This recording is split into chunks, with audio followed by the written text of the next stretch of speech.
Destino Turismo, especial Tiedra, un podcast de Radio Viajera para la app OnWayPod.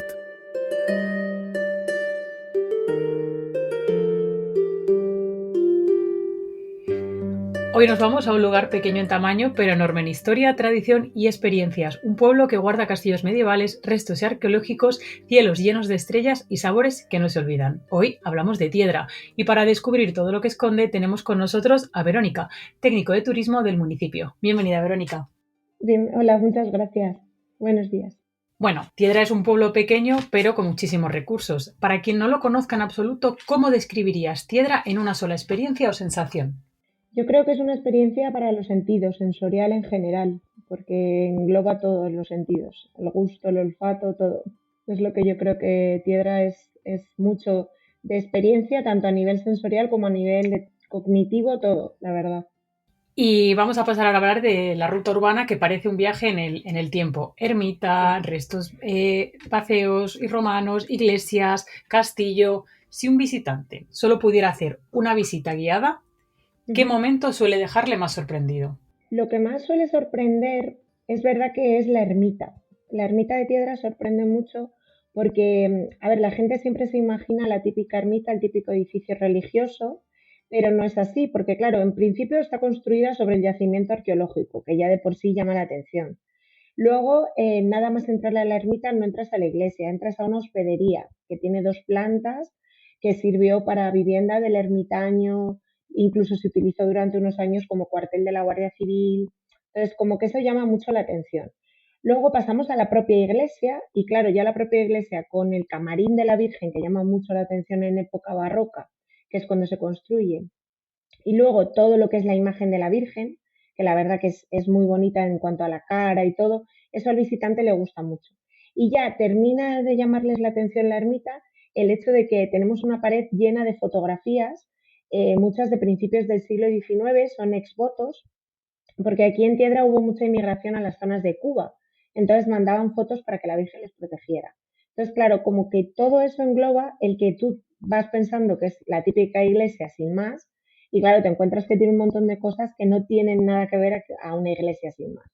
Entonces, la verdad es que esa parte de la ermita sí que es lo que más llama la atención siempre.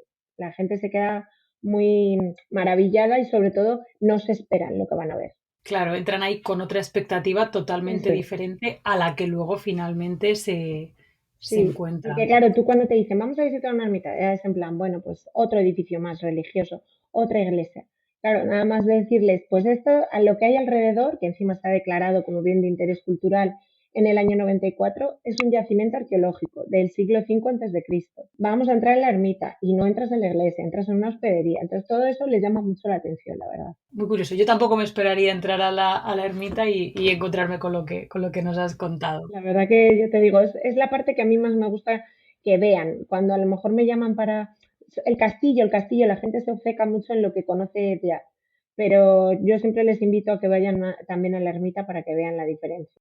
Y luego ahora me gustaría hablar de lo que es el aula arqueológica Ujú, que conecta, ¿verdad?, con los orígenes del pueblo. eso es. ¿Qué nos dicen esos restos que encontramos allí sobre la importancia histórica de Tiedra? A ver, en realidad Piedra fue siempre una villa real. A partir del siglo XII tenemos constancia incluso del siglo XI de que ya era villa real. Pero sí que es verdad que ese yacimiento arqueológico que encontramos en la ermita, los restos y bueno, pues las reproducciones se llevaron al aula arqueológica. Entonces, claro, lo que es el yacimiento es de época bacea, del siglo V antes de Cristo, que los baceos son parecidos a los celtas, es una tribu como tipo celta, pero claro, como los celtas eran los más importantes, como que no son muy conocidos. Entonces sí que es verdad que tienen una serie de rituales, pues por ejemplo funerarios en el hecho de ajuares a través de cerámicas, también tienen telares que tenemos los pesos de cerámica, de cómo se hacían. Luego tenemos, por ejemplo, sus formas de vida, que era, por ejemplo, incineraban a sus víctimas en algunos casos, pero tenían la tradición de que no se podían incinerar si no tenían dientes. Eso quiere decir que a los bebés, por ejemplo, si se morían, pues no les podían incinerar. Por ejemplo, tenían como esos rituales. Luego, por ejemplo, si eras un guerrero muy importante y habías vuelto en batalla y se consideraba que habías sido valiente, pues se te enterraba con todo tu ceremonial. Al contrario, si se consideraba que había sido pobre, o sea, que había sido más, como más cobarde, pues entonces lo que hacían era te dejaban al aire para que te comieran los buitres. O sea, no tenías ceremonial, no tenías ritual en ese sentido. Entonces, los romanos nos describen a los baceos como grandes jinetes. Entonces, yo creo que ese yacimiento es un poco como el hecho de ver que Tiedra estaba habitada mucho antes de la época medieval, mucho antes del castillo, porque luego pasamos de los baceos, pasamos a la conquista romana. En ese momento Tiedra se llama Amayóbriga, bueno, pues tiene todos restos también. Incluso llegamos a tener restos hispano-visigodos con una pila bautismal que se descubrió.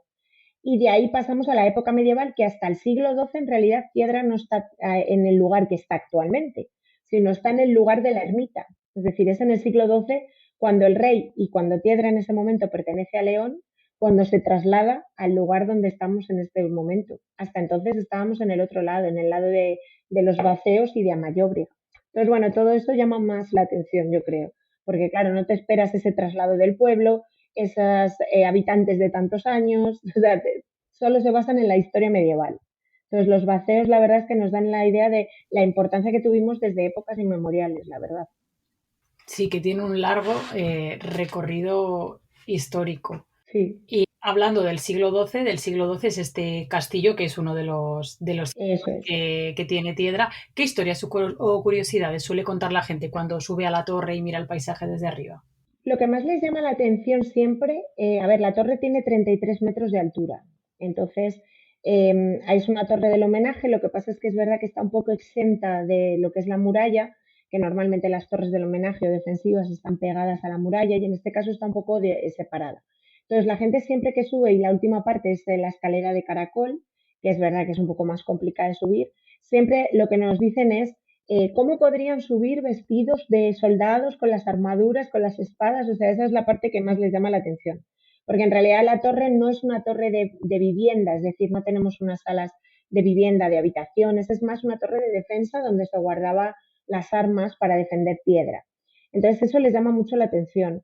Llama mucho la atención también el hecho de que estamos en la provincia de Valladolid, pero desde Piedra, desde la parte de arriba del castillo, vemos muy, muy pequeñito, pero se ve en días despejados incluso Toro. Entonces, claro, es como qué cercanía estamos a 20 kilómetros, entonces, claro, es como estamos mucho más cercanos de Toro que de la zona de Valladolid, por ejemplo. Entonces, esa parte les llama siempre mucho la atención, los denominados campos de Castilla, eso le gusta mucho al visitante cuando lo ve. Y fundamentalmente de la torre llama la atención eso, el estado de conservación que está muy bien, los elementos que todavía guardamos, como son, por ejemplo, las guardas, los cajones que van sobre los matacanes donde se ponían los arqueros, conservamos las distintas salas, conservamos una sala con vigas originales de madera, es decir, que todo eso les gusta mucho a los visitantes de la torre, pero fundamentalmente siempre te dicen eso, cómo podrían subir aquí y la altura y lo que se ve Toro y sobre todo los campos de Castilla, es lo que más les gusta. La verdad es que sí, sí que es curioso pensar eso, cómo subirían, porque claro, iban Y eso. además la torre, hay que tener en cuenta que la escalera de caracol, cuando tú subes atacando, tú eres el que atacas, tu lado más estrecho, porque no se tenía constancia de ningún soldado zurdo, es decir, los soldados tenían que llevar la espada en la mano derecha, sí o sí. Entonces, cuando tú subes a la torre a atacar, tu lado de la espada se pega contra la pared, porque te pilla el lado estrecho. Sin embargo, el que baja a defender la torre le pilla el lado ancho, entonces tiene más margen de maniobra. Entonces, por eso sabemos que es otro de los datos que nos da a ver que es una torre de defensa, que no es una torre de vivienda. Entonces, eso también llama mucho la atención al visitante cuando le explicas la orientación del caracol, del sentido de la escalera de caracol. Entonces, todo eso les llama mucho la atención. Claro, sí, como al final construyeron esa torre para lo que la construyeron, que era eso, defensiva. Sí, la verdad que Y, sí. y bueno, además de toda esta historia que tiene Tiedra, desde Tiedra también apostáis por experiencias diferentes, como es el centro astronómico o la lavanda. Uh -huh. ¿Cómo convivir en el pueblo esta historia medieval que nos has contado con las propuestas tan actuales e innovadoras? Pues a ver, tanto el centro astronómico como el centro de interpretación de la lavanda son únicos en la provincia de Valladolid. Es decir, el centro de interpretación de la lavanda es el primer centro dedicado a la lavanda que se abrió en la provincia. Sí que es cierto que el cultivo de lavanda se lleva a cabo desde hace tiempo aquí en Tiedra, hay 450 hectáreas, pero el boom de la lavanda, de las fotos, de las imágenes, vinieron con la pandemia, entonces a través de Instagram. El centro lleva abierto desde el año 2019, entonces es muy reciente. Pero es verdad que a través del centro ellos nos indican cómo se hacía el aceite esencial de lavanda a través de los alambiques, es decir, de lo que es ese vapor de agua, con lo cual te explican cómo se hace de manera tradicional y además luego los distintos usos, que la lavanda se utilizó desde épocas muy, muy primitivas, tanto para su aceite esencial como tanto para medicinas como para jabones, como para cremas. Y claro, gracias al centro de interpretación que hace visitas a lo largo de todo el año, no solo en la época de la lavanda, pues nos ayudan a ver ese uso de la lavanda que tiene en este momento y que tuvo en el pasado. Entonces también conecta mucho con el castillo en ese sentido, o con la tradición medieval.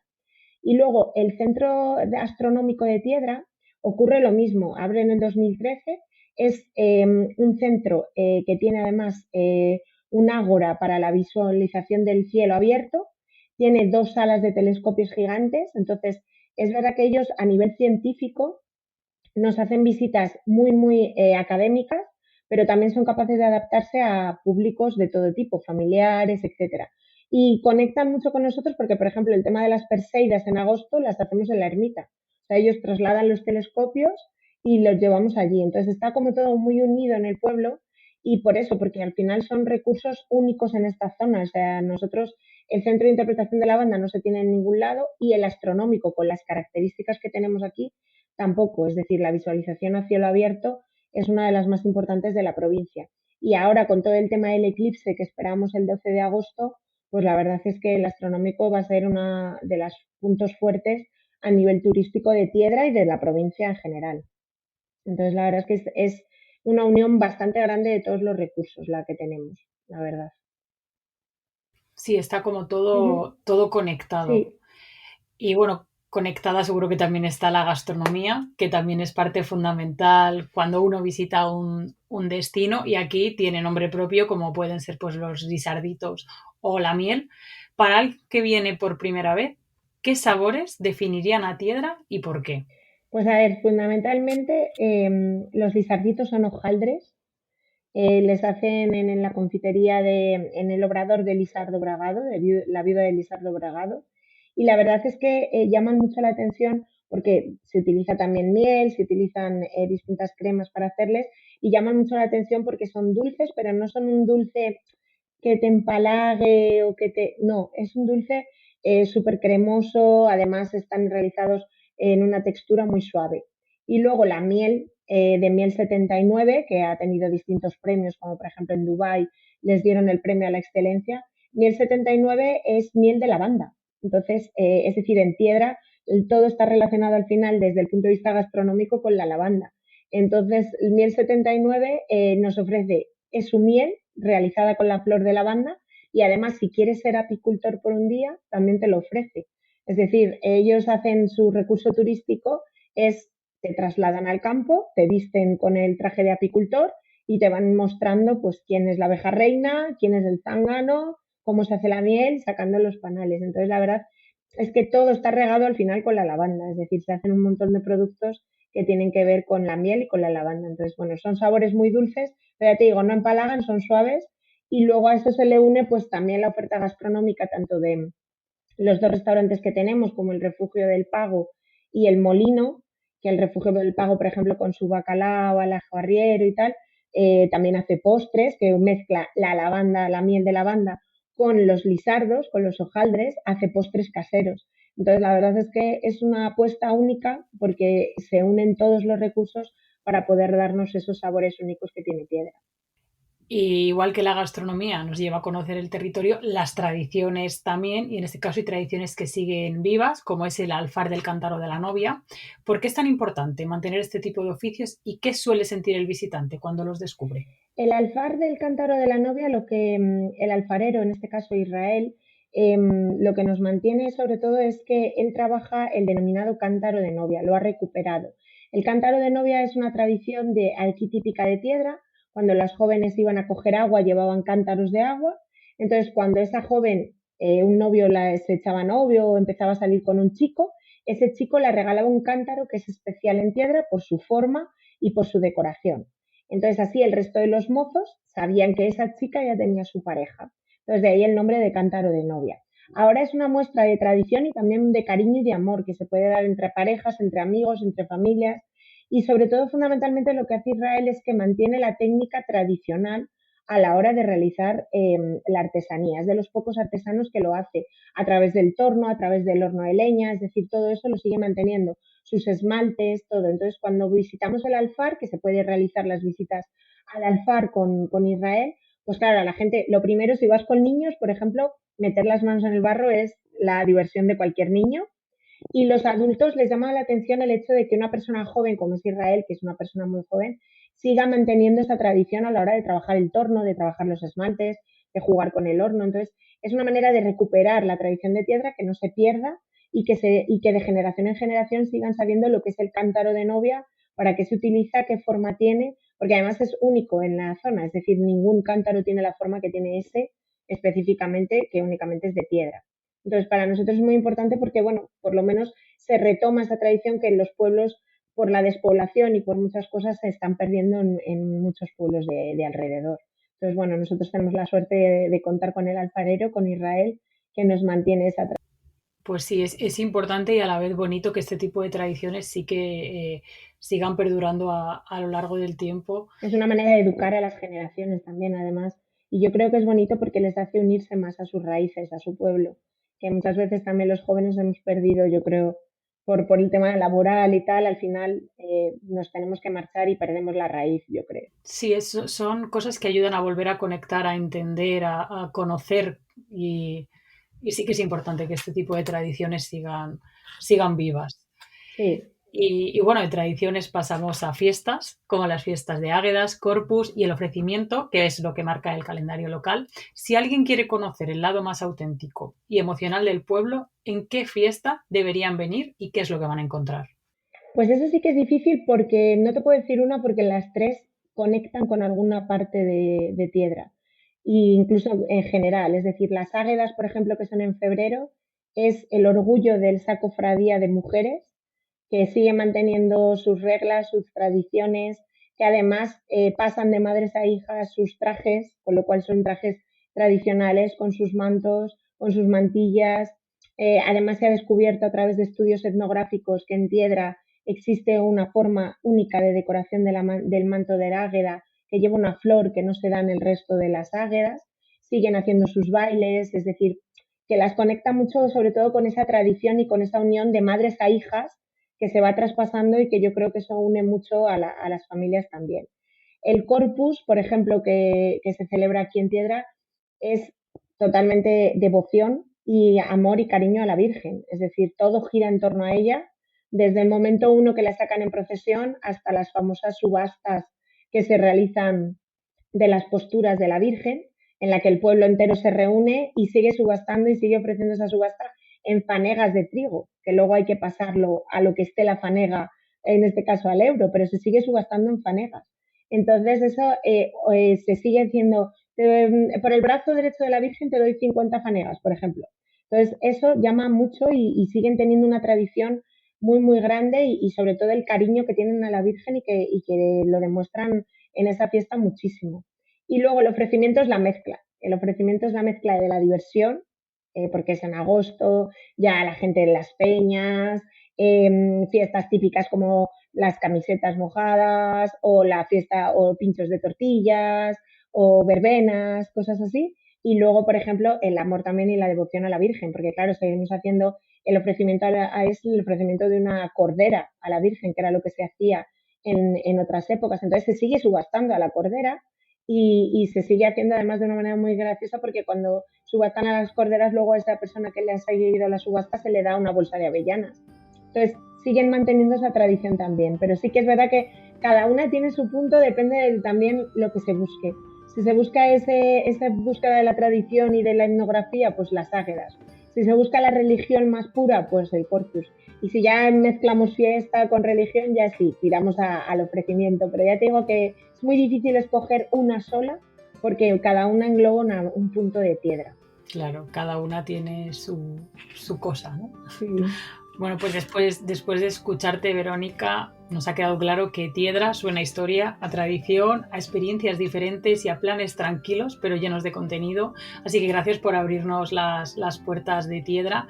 Y a quienes nos escuchan, pues ya sabéis que Tiedra no solo se visita, sino que se vive. Así que muchas gracias, Verónica, por contarnos todo esto. Muchas gracias a vosotros. Estáis invitados cuando queráis a Tiedra. Destino Turismo es una idea original de Radio Viajera, para la app OnWay Pod, con la dirección de Ricardo Domine, el guión de Alba García Herreros, la producción de Michelle Mateos y Elena Muñoz. Producción ejecutiva, Ricardo Domine. Descarga más podcasts como este en la app gratuita de podcast geolocalizados OnWay Pod o en radioviajera.com.